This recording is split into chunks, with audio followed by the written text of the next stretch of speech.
up, Red Raider Nation? Welcome to the nation's official post-game show. We are your host. I am TJ Kern. That is Blake Hartsfield. Blake, the Red Raiders drop a tough one tonight in Waco, 79-73. We found out that there's a bug, an illness going around the team that may or may not have had a impact in their last couple ball games, with Lamar Washington missing the last game against Cincinnati, and now Warren Washington, the big fella, missing tonight against Baylor. And Blake, it definitely showed that they missed the big fella. TJ, this team has problems rebounding the ball on the defensive glass with Warren Washington. Without Warren Washington tonight, it was a disaster. Baylor is not even a big team. They have the one big from Cameroon who's a true freshman. But other than that, they're very similar to you. They're a bunch of, guards that kind of play small. They run a very similar system to you. And without Warren Washington tonight, it was a disaster on the glass. That this team fought and they hung in there in the first half. I think the last 4 minutes of the first half really hurt them. They had a 5-point lead going into that last media timeout, and things kind of fell apart. They ended up trailing going into halftime. And then they hung around for about 6 or 7 minutes in the second half, and then Baylor just kind of opened it up, and there was a stretch there where Tech couldn't do anything right, and Baylor kept getting easy, wide open layups. And look, they couldn't rebound the ball. The two bigs that they did have in Jennings and we see Kyron Lindsey for the first time in significant action this evening. Both of them get in foul trouble. So they were forced to go to the freshman from Like Finland, immediately. Yahalo. Yeah, Yahalo gets in there, and it's just an ugly game, TJ. Unfortunately, it comes at a really bad time. I understand they have the flu, that there's an illness going around, but you are a trick, it says you are. And right now they're not a very good basketball team, TJ. They're now in the midst of a 3-game losing streak, and um they're going through it right now. This is the Big 12. Definitely the Big 12. Big 12 gauntlet. Tough stretch here where we thought we were going to be able to maybe even go 3-1, and now you've dropped your first two. Man, it's a tough one, right? I mean, this was a thin team. We knew this was a thin team. I mean, they were basically playing 6 guys that could score the basketball Yeah. already. Then to have an illness run through the roster and have some guys grit it out, play tough. But as we've always said in football and in basketball, you are what your record says you are, like you just said. And now you're ranked 23rd, right? You Oh, got all the way up they're to out. 15th in the That's country. gone. You're Yeah. going to be unranked now. Yeah, And so that now it's a battle of, it goes back to our expectations, right? We were 5-1. Expectations were up there. Can they be a dark horse? Could they possibly win the league? Now you're back to fighting for a tourney bid. Look, TJ, I get it. Tonight is not their fault. Warren Washington not being out is probably the most detrimental player you can lose on this team, other than maybe Pop Isaacs. But I would argue that Warren Washington is probably even more important to this team's overall success than what Pop Isaacs does, because there's no one that can replace Warren Washington.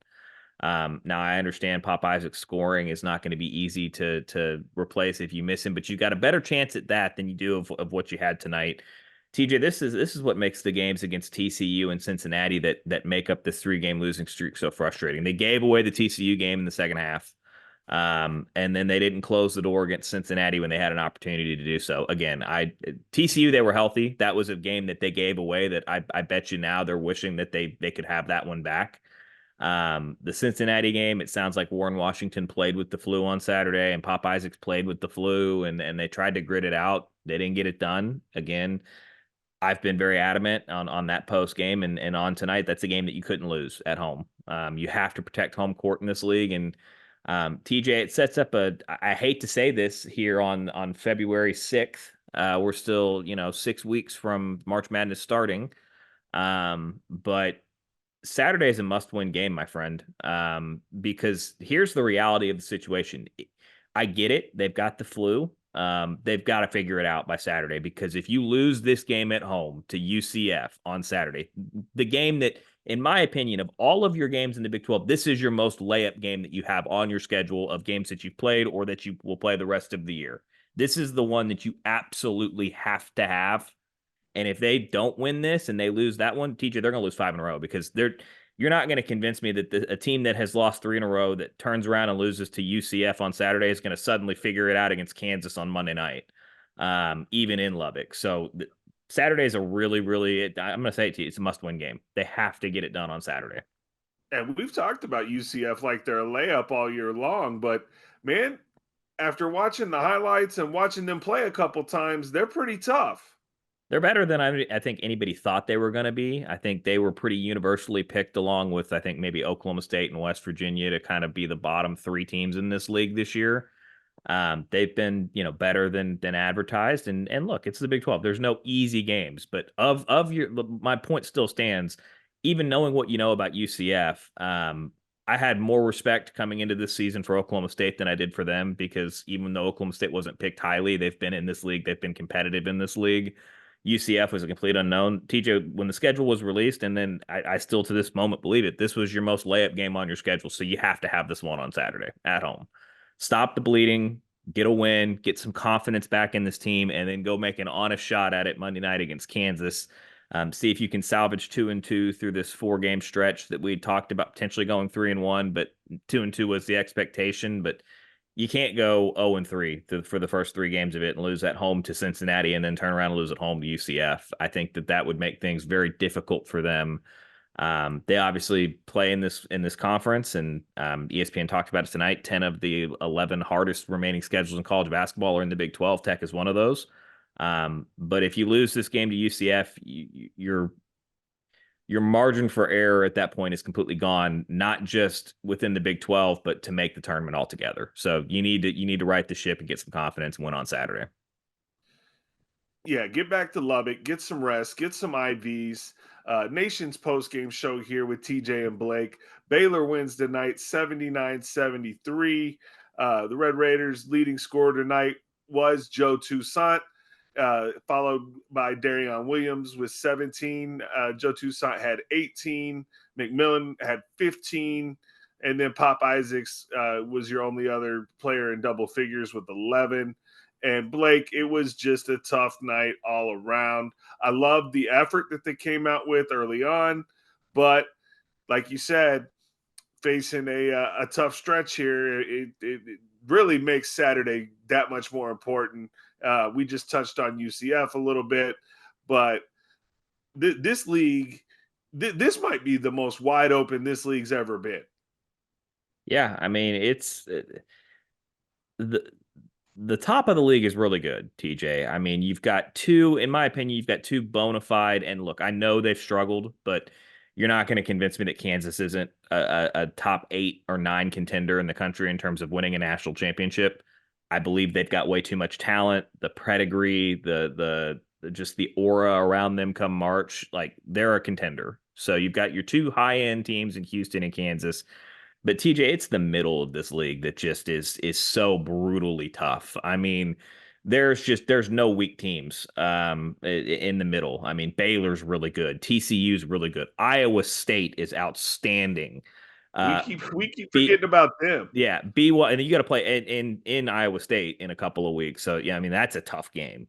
BYU is good. Oklahoma is good. Tech is good. Just the middle of this league is just brutally competitive. Kansas State is not bad. They're fighting for this number life. Texas has figured it out in the last 2 or 3 weeks. They're solidly in the field now. So that's the one thing you've got working for you. Is as much as we hate Texas, continue to have Texas win, because the more Texas wins, the better that win in Austin looks. So Cincinnati's fighting for there's just not any weakness in the middle, and then you've got the very bottom of the league, and Oklahoma State, West Virginia, and UCF when it's all said and done. And I don't think any of those teams are great teams, but I don't think they're bad teams. I think they would be middle of the road teams in other Power 5 conferences. But when you're in this league, it's tough when you've got rosters like what they've got. So you're right. This league is as deep as it's ever been. It is as wide open as it's ever been, at least in the middle. I think 3 to 9, you could have a lot of different ways that could finish. I think 1 and 2 are probably pretty set in stone. And TJ, it only gets stronger next year. I mean, Arizona joins the party, and come next season, and they're always good. Yeah. They're kind of like Kansas. Like they're not their bad years or everybody else's really good years. So, Arizona joins the league. Arizona State's been competitive. Colorado's, I think, a bubble team this year. So like it doesn't get any easier, and it's just going to continue to get stronger. And that's life in the Big 12 in basketball, man. It's the Big 12 is what everybody dreamed the Big East was in the 80s when the Big East formed. And the Big 12 is absolutely that now. There is no weaknesses. All of the coaches are outstanding. I mean, it's a dogfight every night. Man, it's must see TV. I mean, anytime I catch a Big 12 game on the tube there, and I do find myself watching way more college basketball than I ever did before, obviously since we're covering the team and whatnot.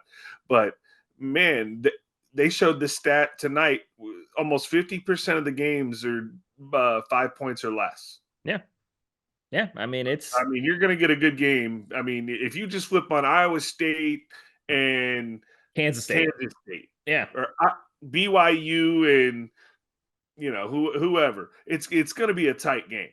Yeah. It absolutely is. I mean, there's the occasional boat race, and that happens. But for the most part, the league is, like I said, it's everything everybody dreamed the Big East was when in the 80s. And look, the Big East was good. I'm not trying to dog on them when they came to be a league, but um, they had some weaker teams in that league. Like the Big 12 doesn't have that. Like it is just brutally tough. 1 to 10, and then like I said, the bottom of the league maybe a little bit weaker, but just the depth, and it's not a 1 year fab. I mean, this has been a 7, 8, 9 year, ascension by the conference as a whole. And TJ, it feels like it's getting stronger on a year by year basis as opposed to weaker, which is the amazing thing is that these programs continue to get better and better. And then you go look at somebody like a historical conference like the ACC, and I mean, the middle of that league's terrible. Like they've got Carolina and they've got Duke, and like even Virginia has fallen back. Like the middle of the ACC is not very good. The Pac-12 is a joke, just at top to bottom.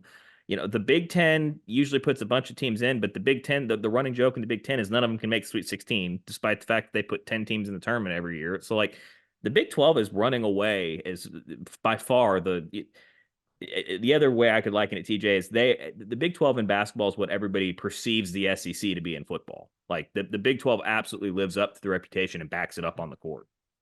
Yeah, that's a great point. Nation's official post game here with TJ and Blake. Once again, Red Raiders lose tonight in Waco, 79-73. And Blake, the 23rd ranked Red Raiders, have UCF coming to the USA, and by next week they probably won't be ranked. I mean, you're having to beat UCF pretty bad to hold on to a ranking, I'd imagine. I don't think there's anything they can do on Saturday to hold on to a top 25 spot, TJ. Now, what they can do is they'll drop to one of the top teams receiving, 27, 28, something like that. And if they turn around and beat Kansas on Monday night, they'll be ranked the following week, no matter what they do. I believe the game after that is where do they play that following Saturday? At Iowa State. Lovely. So, it's life in the Big 12. I didn't even know who it was, but I looked it up, and it's at Iowa State. So there's you go. It makes the UCF game even that much more important. The fact that you're following two games after that are Kansas at home and at Iowa State. So I hate to say this, TJ, but the 6-game losing streak, if they lose it to UCL, like you're staring that in the face at some point. Yeah. So they really got to get it done and get some confidence. And look, TJ, and I'm of the opinion that they're going to beat UCF, and I think they've got. I think they'll be favored in the game against Kansas. I'll come out and say that. I think they'll end. I think they'll close as like a 1.5 favorite against Kansas at home. So certainly a game that they can win. Not picking them to lose. I think that they are very capable of beating anybody in this league. But they got to win Saturday. Like you got to stop the bleeding and you got to get on the right track. Well, let's stop the bleeding, pack the USA, show up and show out, stop this losing streak that we're on. And Blake, how do we always get out of here, bud? Wreck 'em. Wreck 'em. We will talk to you guys next time. Like, follow, subscribe, all that good stuff that you see on the bottom of the screen. And Blake and I will have a podcast out before the end of the week sometime. So be on the lookout for that. Blake, have a good night with the fam. And Red Raider Nation, we will talk to you soon.